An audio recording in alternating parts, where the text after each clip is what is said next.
भविष्य में कोरोना के बाद क्या होने वाला है इस पर चर्चा कर सकें, ये सारी बातें चल रही हैं और मैं समझता हूँ कि सुकून से ज़िंदगी निकल रही है। लेकिन चिंता में हैं हम सब लोग, जो देश में और प्रदेश में कोरोना की जो स्थिति है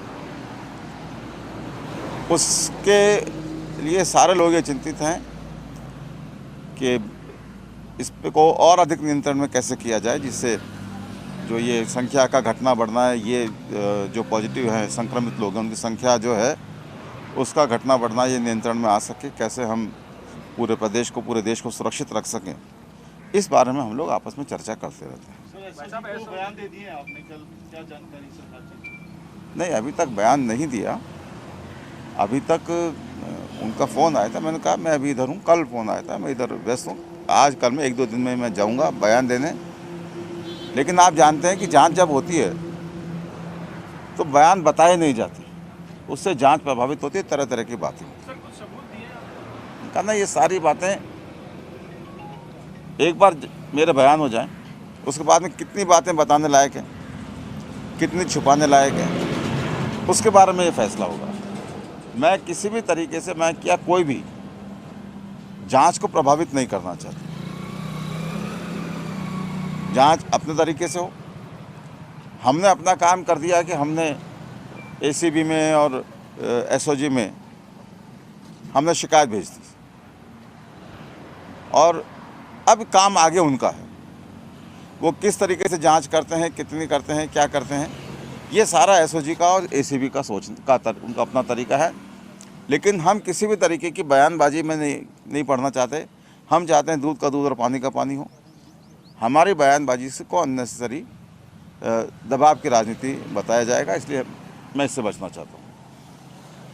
लेकिन सर बीजेपी ये बोल रही है कि कॉल रिकॉर्डिंग चल रही है, फोन जो है नेताओं के रिकॉर्ड किए जा रहे हैं, कितनी ज़्यादा सरकार के अंदर डर की भावना आ गई है? जहाँ तक कॉल रिकॉर्डिंग की बात है, आज देश का माहौल ऐसा है, अब क्या कॉल रिकॉर्डिंग की बात कर रहे हैं। देश में जो रिक्शा चलाने वाला है वो भी एक, आप उससे भी बात करो तो कहेगा यार मेरे से बात मत करो, मेरा टेलीफोन टेप हो रहा है। ये भय हमारा फैलाया हुआ नहीं है, ये भय तो पहले से व्याप्त है। और चूंकि उनके मन में चोर है, उनके तरीके हैं, उनको पता है कि टेलीफोन टेप करा लो, बिना बात करा लो, किसी का भी करा लो, वो खुद भयभीत हैं। उनका जो ग्लानि बोध है वो बोल रहा है इस बात का। मैं आपसे जब इतने बड़ी बात कह रहा हूँ कि मैं जो जांच अधिकारी हैं उनके सामने जो बयान दिया जाएगा, जो उनको सबूत पेश किए जाएंगे, नहीं किए जाएंगे, जो कुछ परिस्थिति है उसके बारे में मैं एक शब्द में बाहर नहीं बोल रहा। आप इससे अंदाज़ा लगा लीजिए कि कांग्रेस की नीति कभी नहीं रही दबाव की राजनीति बनाने की, कोई जो जांच एजेंसियां उनके माध्यम से लोगों को प्रभावित करने, ये कांग्रेस की नीति नहीं रही। सर ऐसी क्या वजह है कि रमेश मीणा अभी तक नहीं आ रहे हैं, क्या कारण? आपने आज पांडे जी का बयान पढ़ा। बहुत सारे ऐसे व्यक्तिगत होते हैं, लोग आते हैं किसी कारण से चले भी जाते हैं। वो तो आए नहीं सर, जाना नहीं, कोई कारण ऐसा हो सकता है ना, ये पार्टी के उनके बीच की बात है। ऐसी कोई परिस्थिति कोई अनाघात किसी परिस्थिति हो जो अनएक्सपेक्टेड हो, हम यहाँ से भी लोगों को जाने दे रहे हैं। ये पहली बार ऐसा हो रहा है। मैं कांग्रेस में तो खैर होता ही नहीं है कभी, ये सब भाजपा में होता है। मोबाइल रखा लिए जाते हैं। अब वो बाड़ाबंदी की बात कर रहे हैं, क्राउन प्लाजा का नाम आ रहा है, वो क्राउन प्लाजा में कराएंगे, कहाँ कराएंगे उनका मैटर है, वो क्यों बाड़ाबंदी करा रहे हैं। और पहले दिन से मैं एक बात कह रहा हूँ, उन्होंने सिर्फ और सिर्फ हॉर्स ट्रेडिंग करने के लिए दूसरा उम्मीदवार खड़ा किया है। 72 + 3 75 का संख्या बल उनके पास है। 51 वोट उनको जीतने के लिए, एक सीट जीतने के लिए चाहिए, 24 वोट उनके पास सरप्लस हैं। हमारे पास 125 का संख्या बल है। 125 में से 102 का संख्या बल हमको 2 सीट जीतने के लिए चाहिए। 23 सरप्लस वोट तो हमारे पास भी हैं। हमने तो तीसरा उम्मीदवार खड़ा नहीं किया। हम ये चाहते थे फेयरली, जितना जिसके पास संख्या बल है, किसी तरीके की कोई भ्रांति नहीं रहे, कोई हॉर्स ट्रेडिंग नहीं हो, किसी तरीके की कोई दबाव की राजनीति नहीं हो। हम बिल्कुल फेयर इलेक्शन चाहते थे, तो आज भी हम यही कह रहे हैं। मैंने जो शिकायत की उसमें किसी का नाम नहीं लिया। क्यों भारतीय जनता पार्टी बौखलाहट में बयान दे रही है, क्यों उसके नेता बयान दे रहे हैं? मैंने राजेंद्र राठौड़ जी का नाम लिया है क्या? मैंने सतीश पूनिया जी का नाम लिया है क्या? मैंने गुलाब जी कटारिया का नाम लिया है क्या?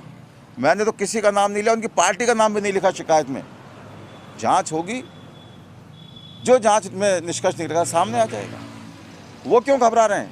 उनकी घबराहट, उनकी बौखलाहट का परिणाम है कि कहीं ना कहीं उनके मन में चोर है, उनकी दाढ़ी में तिनका है, इसलिए वो डरे बैठे हैं और उस डर से उनको मैं नहीं निकाल सकता।